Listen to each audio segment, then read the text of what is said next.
Sinisiguro naman ngayon ng pamahalaan na makakahanap ng pondo ang bansa para sa pagpapatayo ng kasekna ng multi-purpose irrigation and power plant project sa Central Luzon sa kabila ng issue sa China.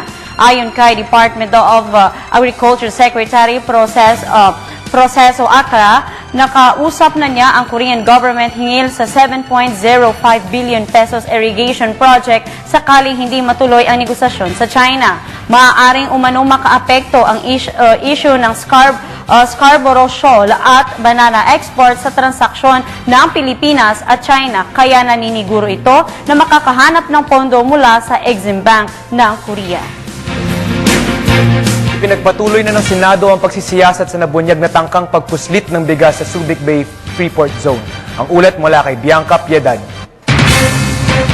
Nang dahil sa magkakakontrang pahayag ng mga ipinatawag ng Senado upang magpaliwanag sa tangkang pagpupuslit ng 420,000 sako ng bigas sa Subic Bay Freeport Zone, ipinag-utos ni Senate President Juan Ponce Enrile na magpaliwanag ang mga ito kung bakit hindi sila dapat patawan ng contempt of court. Evidently, the record contradicts his testimony. Binigyang diin ni Senador Enrile na walang puwang ang kasinungalingan ng kahit na sino man sa investigasyong ito. We have to tell them to show cause why they should not be all held in contempt of the committee hearing. Nilinaw naman ng Bureau of Customs na wala silang kinalaman sa anumang illegal na transaksyon na nangyari sa pagitan ng SBMA at Amira Foods International. Naghugas kamay din ang Amira Foods sa pagsasabing hindi nila tinangka ang mag-smuggle ng white Indian rice sa Pilipinas.